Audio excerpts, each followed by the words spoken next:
네, 마지막이라고 생각하니까 왜 그렇게 많은 것들이 생각이 나는지 모르겠습니다. 아까 청년들 찬양할 때 너무 마음이 기뻤습니다. 옛날 생각이 났어요. 제가 처음 교회 왔을 때 우리 소담이 진우 이렇게 같이 4학년이었거든요. 같이 주일학교 선생님 했었고, 또 그 다음에 중고등부 처음 만들어서 우리 찬영이랑 같이 또 중고등부 그 좁은 방에서 성경책 가지고 중고등부 시작했습니다. 그리고 청년부 또 처음 또 만들어져서 청년들과 함께 또 좋은 시간 보내면서 우리 만호, 경호부터 해서 우리 소은이 너무 감사했어요. 근데 이제 마지막 저 간다고 이렇게 또 청년부 찬양 맞추셨는지는 잘 모르겠는데 너무 기뻤습니다. 즐거워서 한 10년치 흘릴 눈물 다 흘렸습니다. 아까 예배드리다가. 오늘 말씀 전하겠습니다. 오늘 말씀은 주님의 명령에 대한 것인데요. 여러분들 그리스도인이십니까? 당연히 그 대답이 나올 줄 알았습니다. 그러면 질문 하나 더 드리겠습니다. 여러분들은 왜 그리스도인이십니까? 여러분들은 어떻게 그리스도인이십니까? 여러분들이 그리스도인인 것을 어떻게 증명하시겠습니까? 여러분들이 그리스도인인 것을 어떻게 증명하실 수 있겠습니까? 주일 성수, 헌금, 또는 기도, 11조, 아니면 세례, 여러 가지로 우리가 이야기할 수 있겠죠. 그렇죠? 그런데 그런 것들은 우리의 어떤 그 활동, 종교 활동으로 설명하는 부분이고, 특별히 한번 도전의 말씀을 오늘 드리고 싶습니다.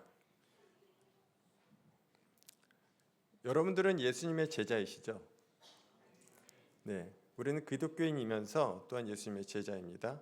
그럼 예수님의 제자로서 우리가 어떤 마음을 가져야 되는지, 또 우리는 무슨 삶을 살아야 되는지에 대해서 한번 말씀을 전하고 싶습니다. 우리 슬라이드 한번 첫 번째 거 한번 띄워주시겠습니까? 휘튼 컬리지의 빌리 그레엄 센터의 소장이신 조시 렉스턴이라는 분이 이런 말씀을 하셨어요. 나는 누구인가에 대한 정체성이 확실히 있고, 그리스도인으로서의 정체성, 그 다음에 내가 하는 일은 무엇인가에 대해서 본인 스스로가 식별할 수 있다고 하면 그것이 결국엔 어떻게 되어야 되냐? 내가 삶으로 드러내야만 하는 것입니다. 여러분, 그리스도인이라고 대답을 하셨습니다. 그러면 내가 그리스도인이기 위해선 나는 그리스도인이라고 하는 정체성은 있어요. 근데 그 다음에 내가 하는 일은 무엇인가에 대해서도 어느 정도는 우리가 감을 잡고 있습니다. 예배자로서 살고, 구도자로서 살고, 헌금을 구별해 드리고, 어느 정도 식별을 할 수 있는 그러한 우리가 행위를 하고 있습니다. 그런데 가장 중요한 것은 무엇이냐면 우리가 그리스도인으로서 세상 가운데 나타내고 있는 것은 무엇인가? 그것에 대한 질문에 우리가 확실히 대답할 수 있느냐가 중요하다는 것입니다. 결국엔 우리 기독교인으로서 이 땅을 제자로서 살아가는 우리 삶의 최종 목적은 예수님의 형상과 그 형상을 본받아서 참된 제자의 삶을 이루는 것입니다. 여러분, 지금 여러분들이 그리스도인이시고 예수님의 제자이신데 여러분들은 어떤 모습을 통하여서 이 땅에 살아가고 계십니까? 하나님의 형상, 우리는 그 형상을 닮아서 이 땅에 지음을 받았습니다. 그래서 하나님과 함께 에덴 동산에서 아주 아무런 제약 없이, 어떤 거리낌도 없이 하나님과 즐거운 교제를 나눌 수 있었던 것이 우리의 사실 창조 그대로의 모습이었습니다. 그런데 여러분 너무나 잘 아시다시피 죄라고 하는 것이 하나님과 우리 사이에 파고들어서 이 거리를 너무나 멀게 했고, 하나님의 형상을 닮았던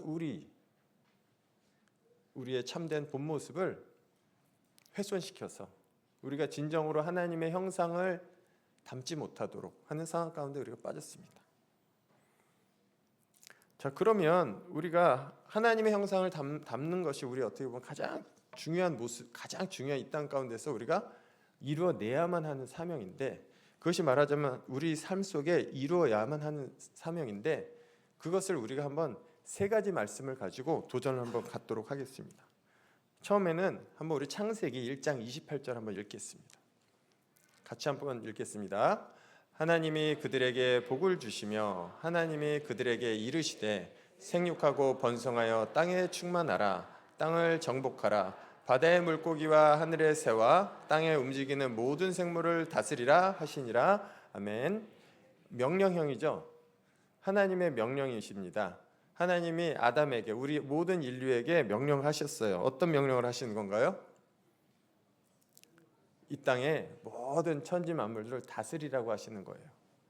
그들에게 또 복을 그들을 다스리고 또한 충만하고 정복하고 모든 것을 함께 하라는 겁니다. 누리라는 겁니다.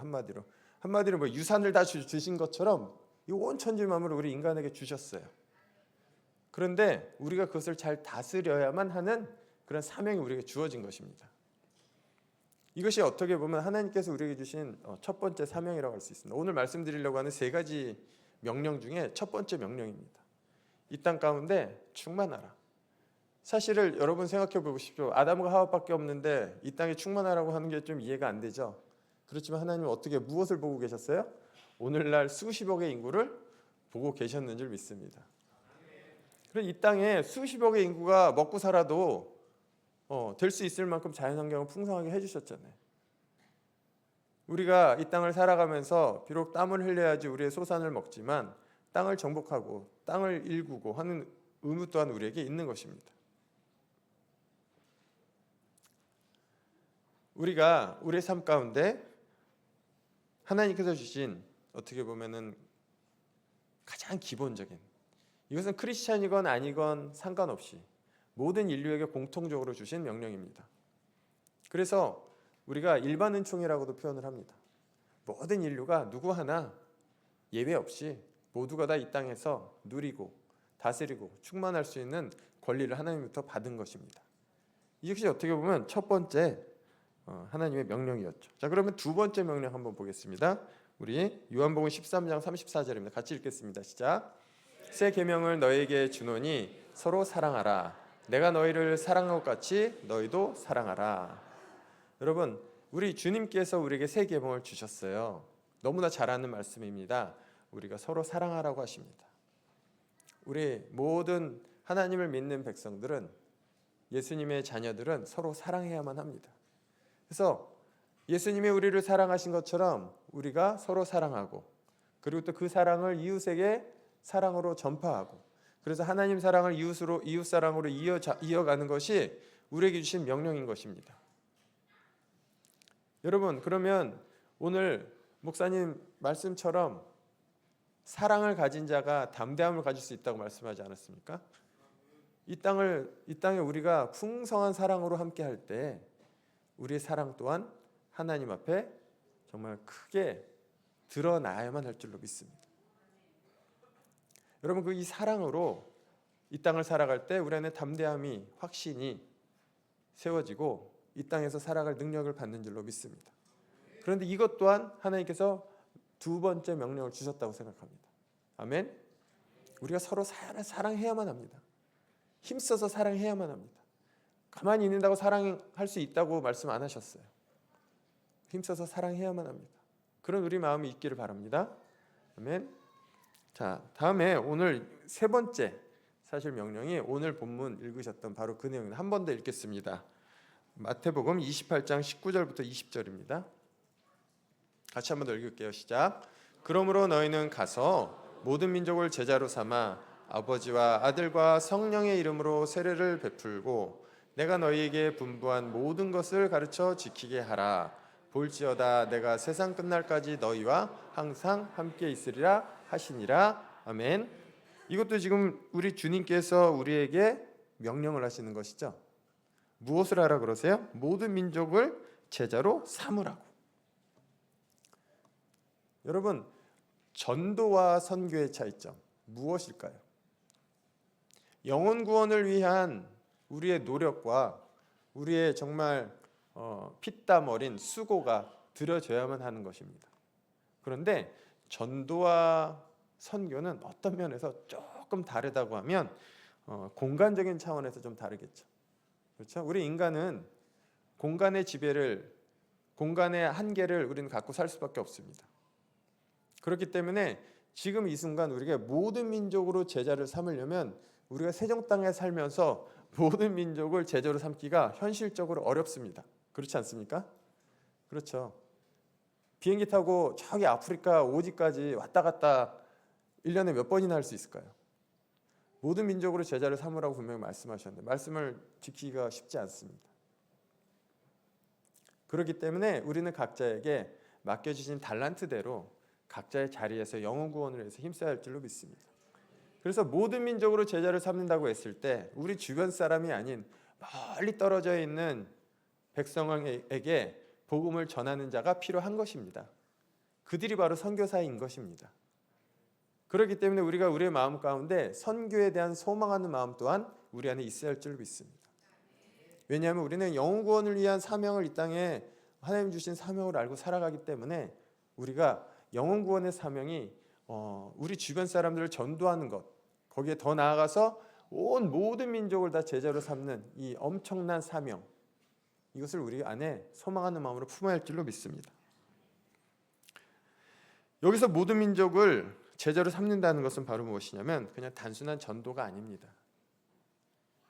예수님의 가르침을 우리가 배우고 그것을 지킴으로 인해서 삶을 변화로 이끌어가고 마침내 이 영적인 성숙이 그 인격적인 전인적인 그런 성장을 이루도록 만드는 것이 바로 이 모든 민족을 제자로 삼는 것입니다. 자, 그러면 선교는 누가 행할까요? 선교는 선교사가 합니까? 선교사는 누가 할까요? 사실은 여러분, 이미 하나님께서는 죄 가운데 빠져서 허우적거리는 우리를 위해서 누굴 보내셨습니까? 예수님을 보내셨죠. 예수님이 1호 선교사인 줄로 믿습니다. 우리가 예수님이 아니었으면 죄의 문제를 우리가 해결할 수가 없었습니다.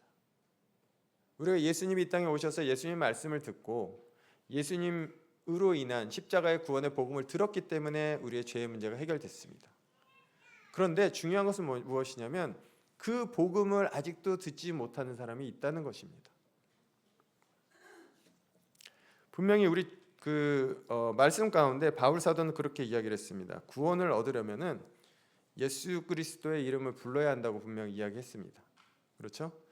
근데 알지도 못하는 이름을 어떻게 부를까요? 오늘날 꿈속에서 갑자기 예수 그리스도의 이름이 떠오르나요? 그렇지 않습니다. 하나님께서는 전도의 미련한 방법으로 영혼 구원의 그런 방법을 세워두셨습니다. 그렇기 때문에 누군가는 수고해서 그들에게 전하는 그 일을 해야만 합니다. 이 구원은 하나님의 말씀을 전해주는 것에서 시작이 되는 거예요. 여러분들이 수고롭지만, 여러분들이 너무 힘이 들지만 전도자로서 그 시간과 물질을 들여서 그 자리 가운데 나아가고 하나님의 말씀을 전해주는 것에서부터 바로 모든 영혼 구원이 시작이 되는 것입니다. 그러면 그 말씀을 전해줄 때 믿음이 생기는 것이고 그 믿음이 생기면 예수님을 찾고 구하고 두드리고 부르게 되는 것이죠. 그것이 바로 하나님이 세워두신 영혼 구원의 방법입니다. 그런데 다시 한번 묻겠습니다. 듣지를 못했는데 구원을 받을 수 있나요? 없죠. 우리는 이 공간에 갇혀서 지내는 존재이기 때문에 우리가 살고 있는 이 지역 반경을 벗어나기가 어렵습니다. 그렇기 때문에 특별히 부르심을 받은 자들이 필요하고 그래서 특별히 부르심을 받은 자들이 전 세계 방방곡곡으로 나아가서 자신의 삶을 희생하고 선교사로서의 삶을 살아가는 것입니다. 우리가 선교라고 하는 것에 대해서 구체적으로 마음 가운데 이 개념이 잡혀야만 합니다. 선교가 과연 무엇인가? 내가 전도함으로 인해서 영혼 구원에 힘쓰고 있을 때 여기서 더 나아가서 우리의 사역의 지경이 넓어지는 것이 선교입니다. 내가 비록 나아가지 않아도 영혼 구원의 사역에 내가 쓰임 받을 수 있다는 것, 그것이 바로 선교의 개념인 줄로 믿습니다. 여러분, 영혼을 사랑하시죠? 우리 안에 사랑이 없으면 빈털터리입니다. 아무것도 없습니다. 아무런 존재가 아닙니다. 근데 우리에게 사랑을 주셨어요. 우리 주님께서 영혼을 사랑하는 마음을 주셨어요. 특히나 그 죽은 영혼을 살려야만 하는 이 부담감을 우리 안에 주셨어요. 근데 내가 정작 그 현장 가운데로 나아갈 수가 없고 내 여러 가지 상황 가운데 행할 수가 없을 때 우리는 어떻게 해야 될까요? 세상을 바라보면 대한민국 땅이 이렇게 축복을 받은 거 누구나 다 이야기합니다. 우리가 복음 들고 목숨 걸고 나간 선교사들이 있었기 때문에 우리가 이렇게 축복을 많이 받았다라고 또 많이들 이야기합니다. 그런데 오늘날 우리가 놓치고 있는 것이 하나가 있습니다. 바로 무엇이냐면 선교를 행하는 주체가 바로 누구인가? 선교를 행하는 주체가 누구인가? 사실 우리 인간이 하는 것이 아닙니다. 하나님이 하시는 겁니다. 우리는 그 자리에 그냥 우리 쓰임 받을 뿐입니다. 그런데 이게 시간이 지나면서 인본주의적인 세계관이 많이 빠지고 또 신학이 많이 오염되면서 많은 어려움들이 지금 선교 신학 자체 내에 많이 생겨나고 있습니다. 아까 말씀드렸던 이 세 가지 명령, 이것은 사실 선교 신학을 처음 배울 때 말씀으로 세 가지가 주어지는 말씀입니다.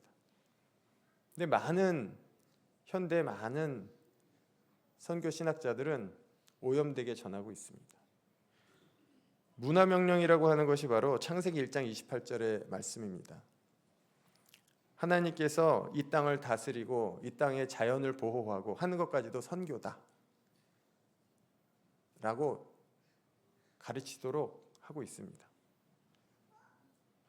여러분, 우리가 만약에 이 땅에서 그냥 자연 보호하고 그리고 여러 가지 사회적 구조적인 문제에 대해서 우리가 어떻게 해서든지 그 문제를 풀기 위해서 수단과 방법을 가리지 않고 하는 것이 과연 선교일까요?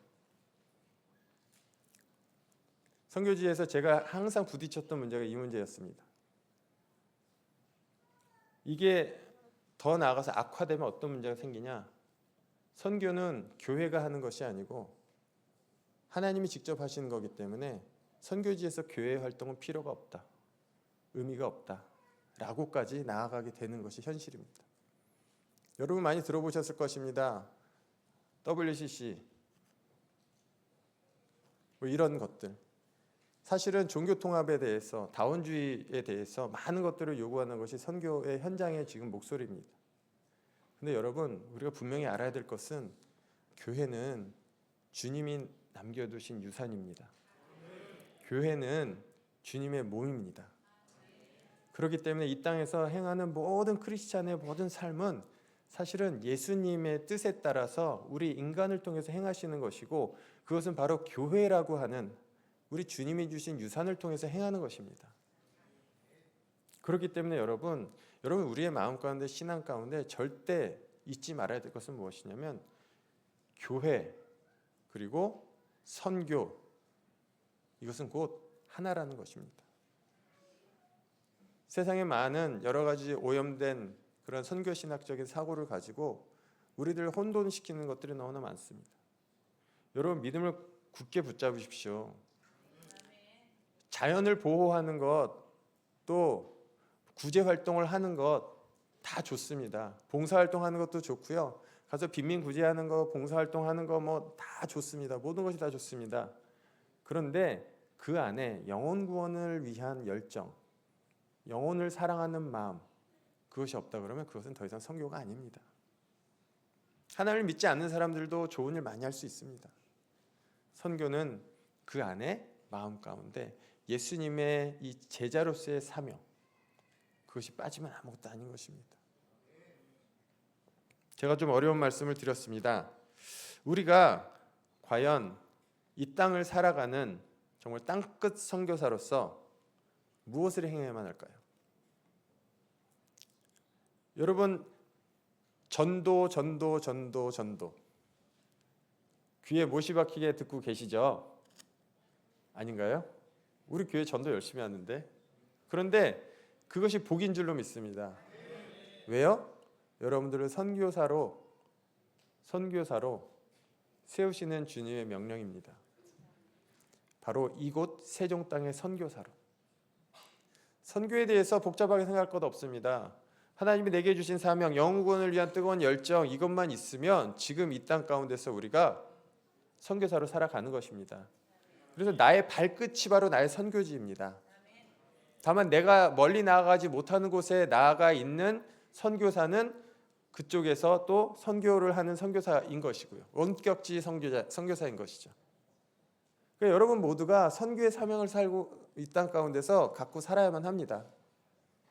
여러 가지 여러분들 마음 가운데 현혹하는 목소리에 귀 기울이지 아니하고 그냥 우리는 뚝심 있게 하나님 안에서 우리의 말씀을 붙잡고 선교지, 바로 내게 주신 바로 이 땅을 우리가 기쁨으로 살아갈 줄로 믿습니다. 분명히 우리 주님께서 말씀하셨습니다. 모든 민족을 제자로 삼으라고. 우리 주님께서 모든 민족을 제자로 삼으라고 하는 것, 그것이 우리에게 주어졌는데 지금 내게 그런 상황이 되지 않을 때 그럼 어떻게 우리가 모든 민족을 제자로 삼을 수 있을까요? 여러 가지 우리가 헌신할 수 있습니다. 단기 선교가 됐든 아니면 물질적으로 후원이 됐든 아니면 여러 가지 내가 가진 달란트들을 그들에게 전할 수 있는 그런 활동할 수 있습니다. 그런 것을 통해서 우리가 선교에 직간접적인 후원을 할 수가 있습니다. 마태복음 28장 7절 한번 같이 읽겠습니다. 마태복음 28장 7절.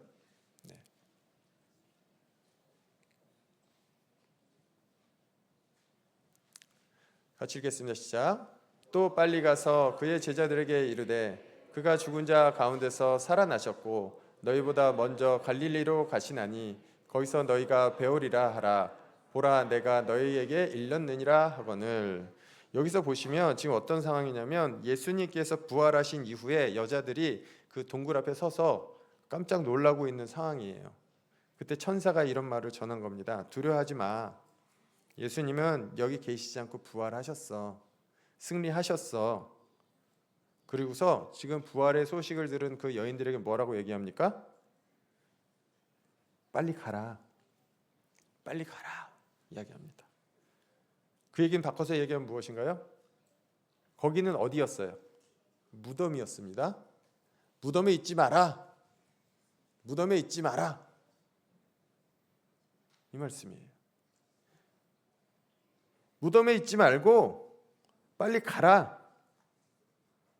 근데 왜 무덤을 떠나야만 할까요? 무덤에는 예수님이 계시지 않습니다. 예수님이 지금 여기 계시지 않으니까 여기를 빨리 떠나라. 그리고 어디로 가라? 이 부활의 소식을 듣지 못하고 있는 사람들에게 가서 전해라. 빨리 서둘러라. 그렇게 전하고 있는 거예요. 우리가 이 땅에서 크리스찬으로서 온전히 사는 삶은 바로 무엇이냐면 그냥 무덤에서 그냥 머물러 있는 것이 아니라 부활의 소식을 갖고 빨리 나아가는 삶입니다. 선교사가 무엇을 합니까? 선교사가 이 부활의 소식, 이 기쁜 소식을 갖고 그냥 빨리 전 세계로 나아가는 게 선교사입니다. 그런데 여러분, 마치 빈 무덤처럼 예수님이 계시지 않는데 그냥 나 혼자만 신앙생활 하겠다고 그냥 나만 그냥 원래 하던 대로 부모님이 가르쳐준 그냥 그 예배 습관대로 그냥 교회에 그냥 썬데이 크리스찬으로 그냥 왔다 갔다 이러다 보면 그냥 천국 가겠지라는 아니란 생각이 빠져서 신앙생활을 한다? 혹시 빈 무덤에 있는 것은 아닐까요? 예수님이 그의 마음에 없는데 예수님의 부활의 소식이 그 안에 들려지지 않는데 그것도 믿을 수가 없는데 그냥 빈 무덤에만 앉아 있는 거죠. 그러면 진짜 살아있는 크리스천은 어떻게 생활을 할까요? 더 이상 빈무대에 머물지 아니하고 그의 마음 가운데 부활의 소식을 갖고 빨리 나아가는 겁니다. 빨리 자기 친구들에게, 자기 주변 사람들이 그것을 전하려고 나아가는 것입니다. 그런데 놀라운 것은 뭔지 아십니까? 이 여인들이 갈릴리 그 제자들에게 가는 동안에 예수님이 나타나셨어요. 예수님이 그들 앞에 나타나셨어요.